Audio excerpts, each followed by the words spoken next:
তো ভাই আজকের টপিক হচ্ছে নতুন একটা কন্ডিশন নিয়ে, যেটা অলরেডি অ্যাপ্লাই হচ্ছে, সামনে হবে শিওর। সেটা হচ্ছে নো ফার্দার স্টে।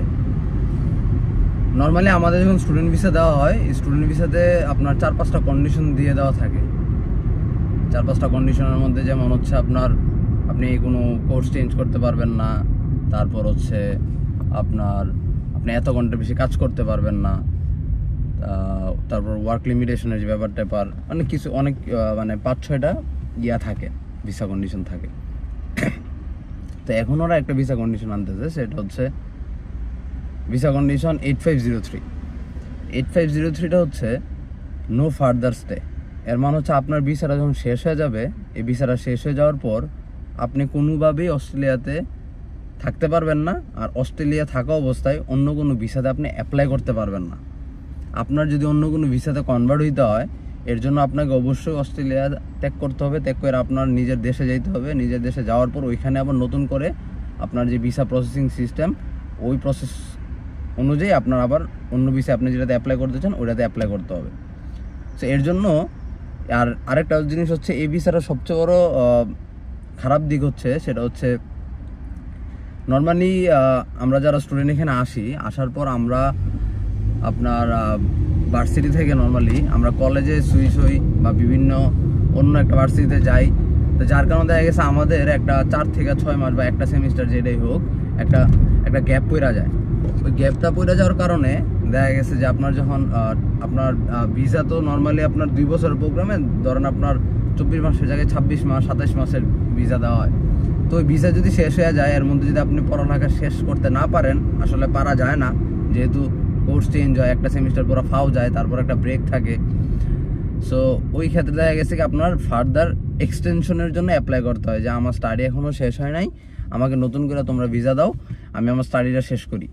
বাট এই নতুন ভিসা কন্ডিশন যদি কারো ভিসাতে যদি ট্যাগটা লাগে, হ্যাঁ, ভিসা কন্ডিশন 8503, এর মানে হচ্ছে আপনি যদি টাইমলি পড়ালেখা শেষ নাও করতে পারেন, তাহলে এটা ওদের কোনো কিছু আসে যায় না। আপনার ভিসার সময় শেষ, আপনার এই দেশ ত্যাগ করতে হবে, দেন আপনার নতুন করে ভিসা অ্যাপ্লাই করে আপনার এখানে আইসা আপনার স্টাডিটা কন্টিনিউ করতে হবে। আর হচ্ছে সেম জিনিস সব কিছুর জন্যই আপনার এই আরেকটা কন্ডিশন হচ্ছে, আমি দিচ্ছি, এটা স্ক্রিনশট থাকবে, এটা হচ্ছে ভিজিটর ভিসা। এটার জন্য সেম ফার্দার স্টের নো মোর ফার্দার স্টের একটা কন্ডিশন অ্যাপ্লাই হবে। স্টুডেন্টের গার্ডিয়ানরা যখন আসে, গার্ডিয়ানদের জন্য সেম। আপনার যদি ভিসার মেয়াদ গার্ডিয়ানের ধরেন আপনার 1 বছরে ভিসা দেওয়া হয়েছে 3 মাস কইরা, 3 মাস পর নো ফার্দার স্টে, বা 1 বছর যাওয়ার পর 1 বছর চলে গেছে, সে তাও এখানে থাকতে চায়, এক্ষেত্রে তার করতে হবে কি, তার এই দেশটা ছাইরা আবার নিজের দেশে গিয়া দেন অ্যাপ্লাই করতে হবে। সো এটা অনেক বড় একটা খারাপ দিক আমি মনে করি, কারণ হচ্ছে টাইমলি স্টাডিটা শেষ করা একটু টাফ অনেকের ক্ষেত্রেই, দেখা গেছে বিভিন্ন কোর্স চেঞ্জমেন্টের কারণে। আর ওই ক্ষেত্রে আপনার আগে এক্সটেনশন চাইলেই দিয়ে দেওয়া হইতো, কয়েকদিন ওয়েট করায়। বাট এখন এটা একটু যেহেতু ক্রিটিক্যাল হয়ে গেছে, ওরা যেহেতু এই জিনিসটা আনতেছে, সো এর মানে হচ্ছে আপনি যখন বাংলাদেশ থেকে অ্যাপ্লাই করবেন, আপনি কিসে পড়তে চান, কোন ভার্সিটিতে পড়তে চান, কোন কলেজে পড়তে চান, ভাই ওইটা ঠিক রেখাই দেন এখানে আসেন, একবারে আসেন। এখানে আসার পর college change, varsity change, Bakkar চক্কর এগুলো করে আপনার 6 মাস 8 মাস নষ্ট করার দরকার নাই, আর টাকাগুলো নষ্ট করার দরকার নাই। আমি শুরুর থেকে একটা জিনিসই বলি, আসার আগে প্ল্যান করে আসেন। আসার আগে আপনার কন্ডিশনটা দেখে আসেন, আপনার ফিনান্সিয়াল কন্ডিশন দেখে আসেন, আপনি স্টাডি প্রেশার নিতে পারবেন কিনা ওইটা দেখে আসেন, দেখে একবার অ্যাপ্লাই করেন। আর ইদানিং তো এমনিতেও একটু ওরা স্টুডেন্ট ভিসাতে একটু করতেছে, একটু দেরি করাইতেছে, অনেক চেক করতেছে, জেনুইন স্টুডেন্টদের আনার ট্রাই করতেছে। সো এই ক্ষেত্রে দেখা গেছে আমি সবসময় ভার্সিটিতেই প্রিফার করি। ইভেন দেখা গেছে যারা নাকি লেভেল 1 ভার্সিটি, তাদের যেমন আমার এক ফ্রেন্ড কয়েকদিন আগে ভিসা পাইছে ইউটিএস থেকে, ইউটিএস লেভেল 1 ভার্সিটি, ওর টিউশন ফি প্রায় 17 to 18,000 per semester every. So or visa দিয়ে দিছে আপনার মাত্র 2 দিনে ভিসা দিয়ে দিছে, কিন্তু আবার লেভেল 2 লেভেল 3 ভার্সিটিগুলোতে ভিসা পাইতে 1 মাস 1.5 মাস লাগতেছে। সো ওই ক্ষেত্রে দেখা গেছে কলেজে যদি অ্যাপ্লাই করেন, আপনার ভিসার টাইম আরও বেশি লাগতে পারে। সো যদি আপনার ইচ্ছা থাকে যে হ্যাঁ আমি টাকা ইনভেস্ট করে অস্ট্রেলিয়া যাইতে চাই, হ্যাঁ, দেন আমি in 300 meters use the left lane to turn left, then turn left. আপনি একটা জিনিস করতে পারেন, সেটা হচ্ছে আপনার স্টাডি ফিল্ড অনুযায়ী আপনি ভার্সিটি চুজ করেন। হ্যাঁ, ভার্সিটি চুজ করে ভার্সিটির জন্য আগান। আর turn left onto Warwick Street, then turn left onto Thomas Street. পারবো না, আমি আমার স্টাডিটা যেমনি কমপ্লিট করব, কারণ সামনে যত কন্ডিশনার যত রুলস মুলস আসতেছে এগুলা আপনার জন্য অনেক বেশি সমস্যা হয়ে যেতে পারে। হ্যাঁ, এইসব নো ফার্দার স্টের প্যারা আপনি চিন্তা করতে পারতেছেন, আপনার 2 বছরের আপনার ভিসা, এর মধ্যে যদি আপনার ভিসাটা শেষ হয়ে যায়, আপনি যদি স্টাডিটা কমপ্লিট করতে না পারেন, দেন আপনাকে আবার দেশে যাইতে হবে। Turn left, যাওয়ার একটা খরচ, then turn left onto Thomas Street. দেশে যাওয়ার খরচ আছে। তারপর হচ্ছে আপনার turn left onto Thomas Street. Visa অ্যাপ্লাইয়ের একটা খরচ আছে, একটা সময় আছে, ভিসাটা আবার কবে আসবে ওইটার একটা টাইম আছে। তারপর হচ্ছে এখন তো আর নতুন করে ইয়াও দিচ্ছে না, You've arrived at your destination. নতুন করে আগে যেমন হইতো একটা মাস্টার শেষ, দেন আরেকটা মাস্টার্স বা আরেকটা কোর্স করা যাবে, এগুলো এখন করা যাবে না, এগুলো তো এখন বন্ধ করে দিছে। তো সবকিছু মিলায়া মানে সবকিছু অনেক বেশি জটিল করছে, অনেক বেশি জটিল। মানে দিন দিন মানে এক দিন এক পাইতার কথা ভাই, মানে একদিন একটা ভালো কথা শুনতেছি না, এক দিন এক নতুন নিয়ম। আর এই শালার ওরা আর যা মন চায় 2 দিন পর তাই করে। ওরা ইমিগ্রেশন অলরেডি ইয়াতে, ওই দিন আমি একটা ইয়াতে দেখলাম, কোন দেশ যেন এটা, আয়ারল্যান্ডের ওরা আয়ারল্যান্ডের নাগরিক যারা সিটিজেনশিপ মানে ওই দেশের স্থানীয়, ওরা প্রোটেস্ট করতেছে যে ইমিগ্রেশন আর না আনতে, ইমিগ্রেশনের জ্বালায় নাকি ওদের দেশ নাকি বইরা গেছে। সো এই যে জিনিসটা সব দেশে এখন হচ্ছে, সবাই এখন ইমিগ্রেশন নিতে নিতে এমন অবস্থা করছে, মনে করেন যে সিডনির কথাই বলি, এত মানুষ আসার কারণে মানে আপনার দৈনন্দিন জীবনের খরচপাতি এত বেশি বাইরে গেছে যে বলার বাইরে। আমরা তো বাংলাদেশ নিয়ে কমপ্লেন করি যে আমাদের পেঁয়াজ আলু এত কিছু কেন বাড়লো, বা এখানে যে কি পরিমাণ বাড়ছে বিগত 1-1.5 বছরে, হ্যাঁ মানে ড্রাস্টিক্যালি এটা অনেক হাই হয়েছে, আপনার ডাবল ট্রিপল হয়ে গেছে দাম। সো এখানে ইনফ্লেশন রেটটা অনেক বাড়ছে, আপনার লিভিং এক্সপেন্স থেকে ধরে সব কিছুর। তারপর হচ্ছে আপনার এই এত ভিসা কন্ডিশনের এত ঝামেলা। আগে অনেক অপশন ছিল, স্টাডি করব, স্টাডি করার পর আবার আরেকটা কোর্স নিব, এভাবে এক্সটেন্ড করবো। এখন এগুলা নাই, এখন মানে এখনকার রুলস অনুযায়ী এগুলা নাই। এখন আপনার টার্গেট ওইটাই যে আমার যদি ভিসা কন্ডিশনে যদি, আচ্ছা ভালো কথা, এখন ভিসা কন্ডিশনে আপনার অনেকের এতদিন তো কাউকে দেয় নাই, এখন থেকে যদি দেয় তা সবাইকে যে দিবে তা না।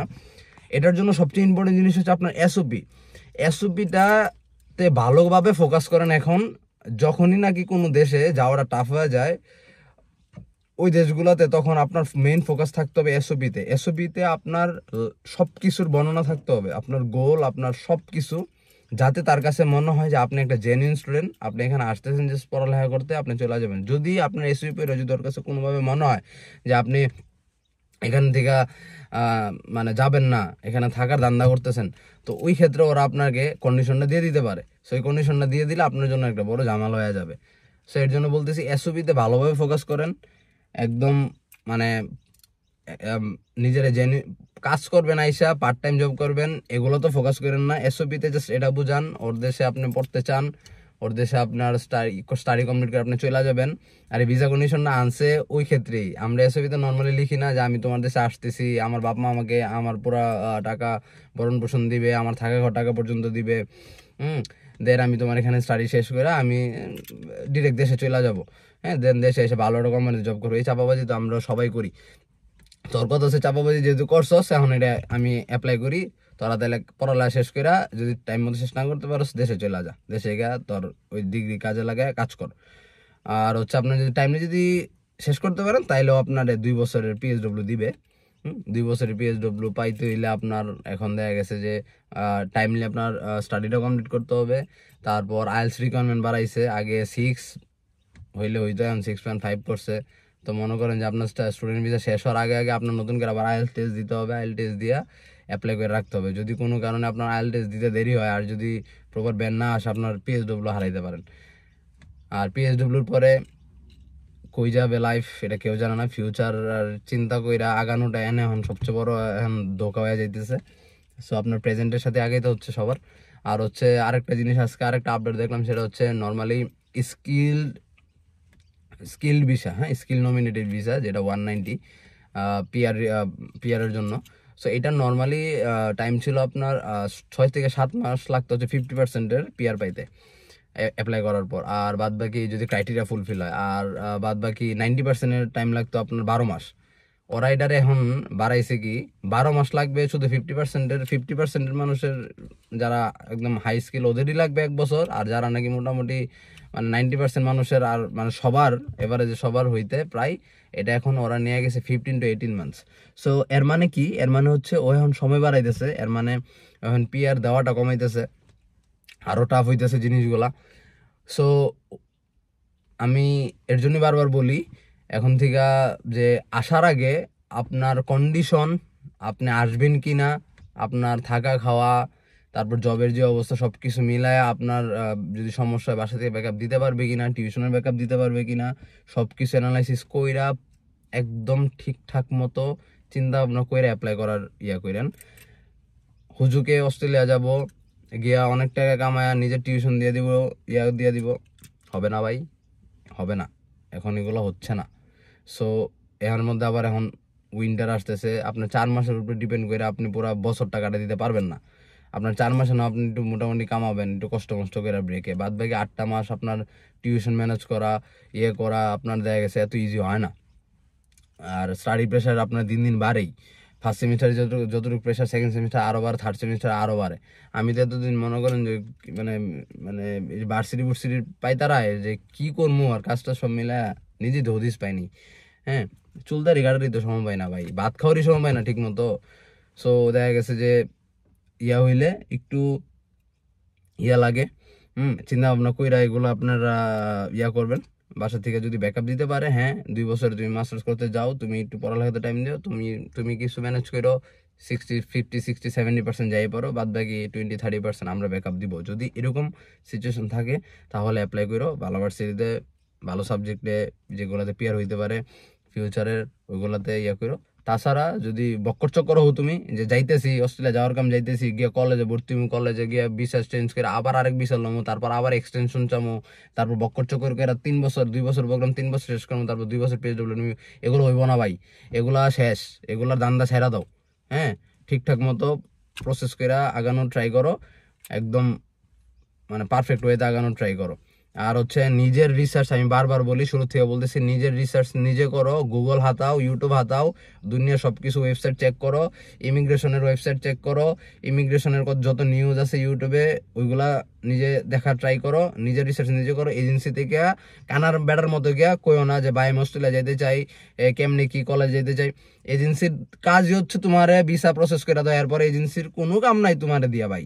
সো এখনকার পরিস্থিতি একটু ডিফারেন্ট, এখানের পরিস্থিতি অনেক ডিফারেন্ট, এখানের রিয়েলিটিটা এখন অনেক দিন দিন টাফ হচ্ছে। হ্যাঁ, সো সব কিছু চিন্তা ভাবনা করে অ্যাপ্লাই করো। আর এইসব ভিসা কন্ডিশনের নতুন নতুন কন্ডিশন যেগুলো আসতেছে, নো ফার্দার স্টে, এগুলোর মাথায় রেখো, এসওপিতে ভালো করে ফোকাস করো। ওকে, তো ঠিক আছে, সবাই ভালো থেকো, সুস্থ থেকো, good luck. Pros and cons সব জায়গায় আছে, পজিটিভলি আগানো ট্রাই করো। ফি আমানিল্লাহ, all the best guys, see you, piece.